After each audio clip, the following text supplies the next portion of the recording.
Some people listen to you and they say that you are demarketing Nigeria. Demarketing Nigeria. The West is not stupid. The world sees us. They know the emperor is naked. They see us. The world has become, in truth, a global village. The Natasha Akpoti thing was on Sky News a couple of days back. I've been on international websites and I'm seeing them discussing us. When the world look at us, they see us without the filters that we wear, the filters and blinkers of ethnicity, of religion, of partisanship. The world does not see that. They don't know the Igbo man from the Yoruba man. They can't tell the Fulani man from the Ijaw man. They just see a bunch of irresponsible people incapable of governing themselves or envisioning a future for themselves and their children. They just see a people who can't seem to get it together. So, is that the way you think they see a nation of 220 million people? How else do you think they will see us, given the way we are? We were, I don't know where we are today, but we were once upon a time the 6th largest producer of crude in the world. The only refinery we have in our country can't get crude from our country. He has to go and be buying crude. Even if you buy from Nigeria, he has to buy it in dollars and then sell in dollars so that a people who are already pauperized might be further pauperized. Is that a country? What kind of hope does that inspire? The world is looking at us. Once upon a time, I used to enjoy traveling on the west coast of Africa, Ghana, Gambia, and all that. But after a while, maybe like 10 years ago, it became a torturous thing to go there because they began to look at Nigerians with contempt. How we have managed to snatch defeat from the jaws of victory on multiple occasions, squandering all kinds of opportunities that God has given us. The world sees us.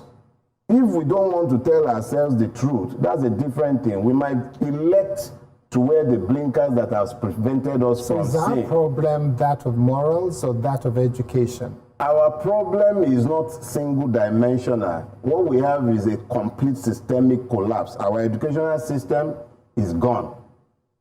Our electoral system unfit for purpose. Our judicial system not producing any equity or justice. Our police, they joke. A police is meant to be law enforcement, right? What laws do our police enforce when the law does not rule? So they are forced to enforce impunity. What laws are the judiciary interpreting when they must say what the organ in the executive wants? So they begin to speak from both sides of their mouth, and you cannot rely on judicial precedents. And when you even read some judgment, if you have any legal education whatsoever, you become almost sickened by the realization that judicial anarchy is upon us. You think the rest of the world cannot see that? They are seeing us. They're looking at us. I was speaking with some diplomats, I think a couple of weeks after I came out of prison in Ekiti. And what they know of us made me sick to my stomach. So the first question I want to ask you is Dele Farotimi demarketing Nigeria, being a fierce critic against corruption, or has Bola Tinubu demarketed Nigeria as Nigeria's president? Let me take that question again. Is Dele Farotimi demarketing Nigeria for being a fierce critic against corruption and corrupt practices? Not the government, I said. Or has Bola Tinubu being our president or being Nigeria's president? Has Bola Tinubu demarketed Nigeria? Has Bola Tinubu's presidency undervalued Nigeria? That's one big question I want you to answer, but I want you to watch this to the end. Before we start to break down the things that Dele Farotimi talked about on this little strip of this tape,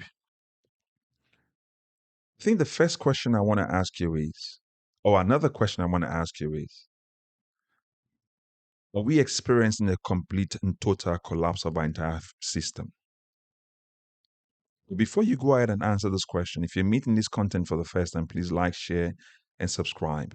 And also put your comment in the comment section to the questions that I've asked. A lot of you who have been following this channel for a bit and you've not yet subscribed, please go ahead and do so, subscribe. But we want to create that awareness, and we need your presence. We need your help to create the awareness that we want. for our nation. If you're young, if you're old, we want everybody. We want the older ones to be part of it because they have the experience. But we also want the younger ones who are vibrant because the future belongs to all of us. And in order to get the kind of country that we want to experience and live in, rather than jumping from one nation to another, we need to be able to get rid of the bad to bring in the good. Now, having said that, I want to also reinforce that again. Please watch it to the end. It raised a lot of questions. It mentioned a lot of things that I want to ask you. The first one is that judicial anarchy upon us, where our judicial system is so broken down, broken so much so that there's nothing called a precedence anymore. Judgment is given as per who the dictator in office is. They must answer to the belly, the man that feeds their belly. So if you take into account some of this judgment that has come out from the court system recently, you wonder whether or not we have judges. I mean, I always often use the case of the Senator Booker Chua. I think you should go look him up. And his wife. This man on the floor of the Senate talked about how he induces his wife, and she permits him and she encourages him to induce judgment in favor of his friend. And he said on the floor of the Senate, we know ourselves. The tapes are all over the internet, so you can check it. I've done a video of it, so you can go check it. I put one called the Nigerian Its Corrupt Judicial System. Go and check it out. I did a video of it earlier. So I say go check that out. Our law enforcement is nothing to write about. There's no law to enforce. If the judiciary is giving ping-pong statements and rules and judgment, what law would a law enforcement be enforcing? If the policeman cannot feed his family, and the only way he has to feed his family is to take money from you and I, if we don't give him, he shoots us down. What law is the police going to be enforcing? After all, the people who are stealing from our country are the ones using them to oppress us. So are we commonly experiencing a complete total breakdown of our entire system? There's a systemic failure of our nation completely. Our electoral system is something that he asked. What do you make of our electoral system? But before you answer the question, I wanted to ask this question. If you're in the comment section, put in the comment. If you've ever had any issues or any case in court before, let us know your experience. If you've ever had any case with the police before, which I think nearly all Nigerians, as long as you're an adult, have actually had, let us know what your experience is like. And do you think we can fix it? Now, for our electoral system, we can see what gave us Tinubu. I asked this question at the top of the tape, and I said, has Tinubu demarketed Nigeria as being the president of Nigeria, or is Dele Farotimi being a fierce critic of corrupt system demarketing our country? So I ask you, what do you think about our electoral system? Some people in the comment section in previous videos have mentioned that there's nothing that would happen in Nigeria until we fix the electoral system. But a question I did ask in that video is, or in that comment the person made, was that how do we fix the electoral system if the people that are in there they don't want to fix it? I'll say it differently. In the last week, there was a bill that was meant to remove immunity from the likes of the vice president, the governors, and the deputies. And it was passed to go into second reading, or it's past second reading to now go into the collaborative stage where they will now set up a panel and they will go through it and then they will, refine it. The deputy speaker came and then killed it because governors raised opposition to it, including the vice president. I think he did as well, or people from his quarters did the same thing, and then he died. That bill died in the process. Is now God knows what is going to happen to it, and I call that corruption. So, but if we have people like that, what tool do we have to use? And what tool do you think we have to use to fix that side? Because we need to fix the legislature in order to fix the electoral law. I dare to say we can use whatever they've been giving to Natasha Akpoti. Remember, they're recalling her. So do we recall those senators? Do we recall those legislators? Our lawmakers, whether they're state or federal, do we start to do a recall on them as well? It's one thing for them to steal that election to get into power, like they did in Lagos. But it's another thing for us to now say, now you've gotten in there, we're going to recall you back. And we can do that entirely across the entire nation and make INEC work. And this time, it will be difficult for them to rig it for each person now because now we're now fixated on it. So do you think we can start to use the recall tool that the Constitution, as however flawed it is, has given to us? What do you make of that idea?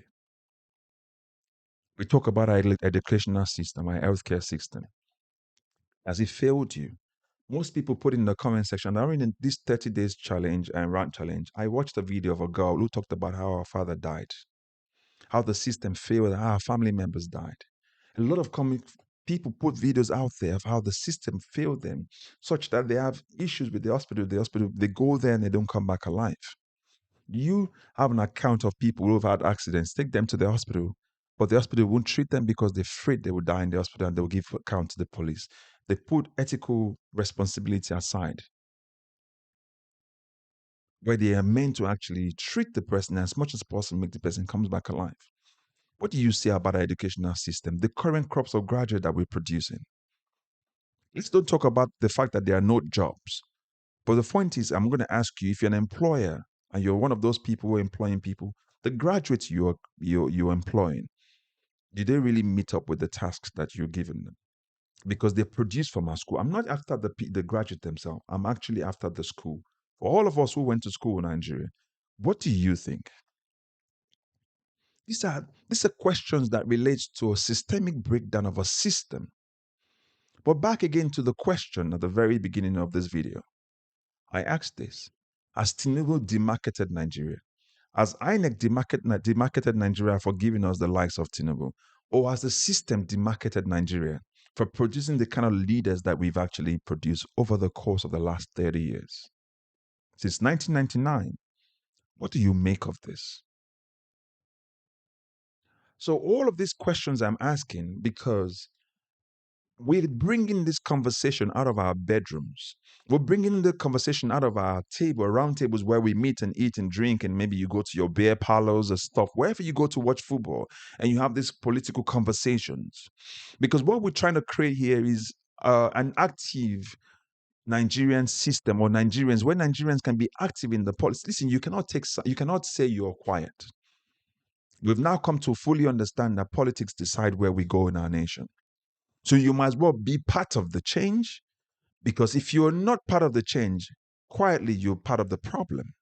I have, as a person, have decided to be part of the change. That's why I'm quite vocal and active in calling out the system that has failed me, failed my family, and has also failed you. How many of you have traveled on the road and not come back? You remember? Now, let me even say that. If you ever had an encounter, or any family members of yours have ever had an encounter with being kidnapped, because there's a lot of kidnapping going on right now. Have you ever had to pay a ransom for being kidnapped, or family members, or anyone that you know? It seems as though these things are quite stealth, we're saying, but look at what is going on all over the country with the level of insecurity. Do you belong to any of those communities who have been killed and rampaged by terrorists and cattle raiders who have come into your farms and plundered your farm, something that you worked so hard? Or do you have relatives who have actually faced issues like this? This is not a question of you keeping it to yourself right now. We have to bring it out in the open right now. And that's what this channel is all about. So at the top of the tape, the questioner asked Dele Farotimi, what do you say about people saying that you demarket in Nigeria? And he says, demarketing what? But he also mentioned that we're not facing a single dimensional problem. It's a complete total collapse. But bear in mind, above all, the other part of the world, they're not looking at us the way we see ourselves. They see a people who cannot take care of themselves with the amount of blessings and the resources that we have. What do you make of that thought? I'm asking all these questions because this station, this channel belongs to me and you. This is me and you conversing now. We're going to do that in the comment section. So let us know what you think. Is Dele Farotimi demarketing Nigeria, or has Bola Tinubu demarketed Nigeria as being our president? Leave your thoughts in the comment section. Let us have a deliberation about it. We'll be very civil with it. All right? And as always, if you're meeting this content for the first time, please like, share, and subscribe. Be a part of this community. Follow us on this channel. Click on the bell icon as well to get those notifications when new videos come out. But again, for all of you who've not subscribed yet and you've been following our content, still trying to figure out what we're all about, we're still going to make sure that Nigeria is better. We're going to bring that change of awareness where people know that they don't need to sell their votes, but also subscribe. And as always, God bless you. Catch you up in the next video. Bye-bye for now.